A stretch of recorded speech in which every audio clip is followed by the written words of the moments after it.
تبارك الذي بيده الملك وهو على كل شيء قدير الذي خلق الموت والحياة ليبلوكم أيكم أحسن عملا وهو العزيز الغفور الذي خلق 7 سماوات طباقا ما ترى في خلق الرحمن من تفاوت فارجع البصر هل ترى من فطور ثم ارجع البصر كرتين ينقلب إليك البصر خاسئا وهو حسير ولقد زينا السماء الدنيا بمصابيح وجعلناها رجوما للشياطين وأعتدنا لهم عذاب السعير وللذين كفروا بربهم عذاب جهنم وبئس المصير إذا ألقوا فيها سمعوا لها شهيقا وهي تفور تكاد تميز من الغيظ كلما ألقي فيها فوج سألهم خزنتها ألم يأتكم نذير قالوا بلى قد جاءنا نذير فكذبنا وقلنا ما نزل الله من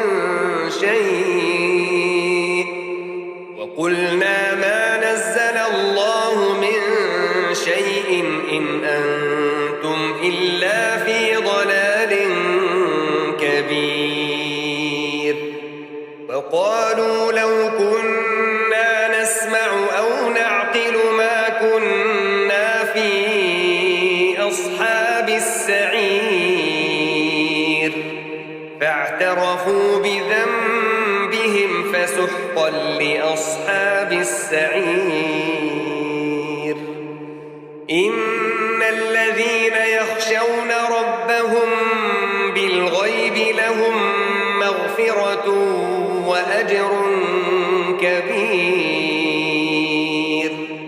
وأسروا قولكم أو اجهروا به إنه عليم بذات الصدور ألا يعلم من خلق وهو اللطيف الخبير هو الذي جعل لكم الأرض ذلولا فامشوا في مناكبها وكلوا من رزقه وإليه النشور أأمنتم من في السماء أن يخسف بكم الأرض فإذا هي تمور أم أمنتم من في السماء أن يرسل عليكم حاصبا فستعلمون كيف نذير ولقد كذب الذين من قبلهم فكيف كان نكير أولم يروا إلى الطير فوقهم صافات ويقبضن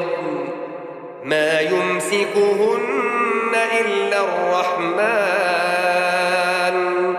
إنه بكل شيء بصير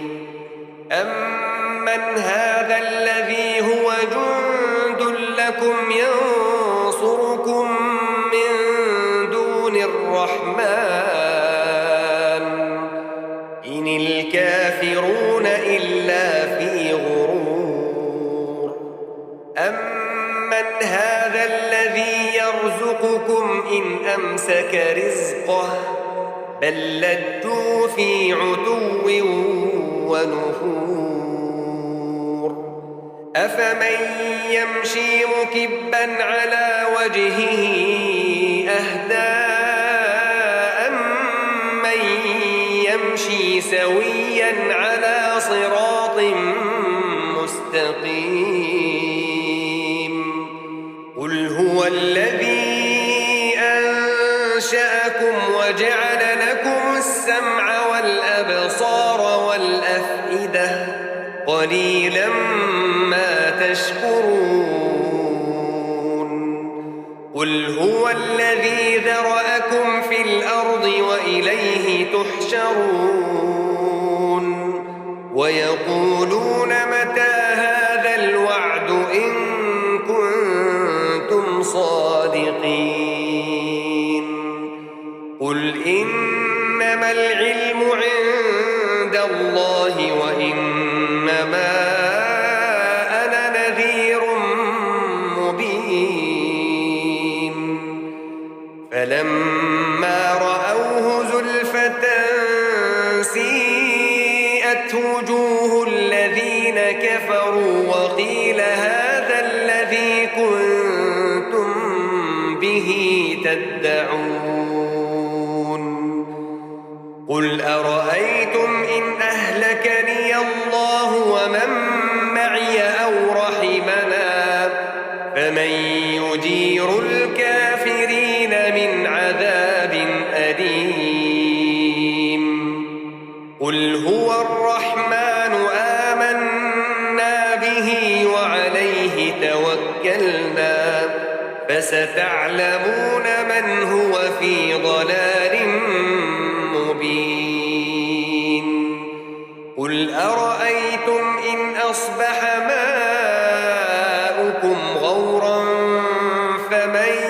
يأتيكم بماء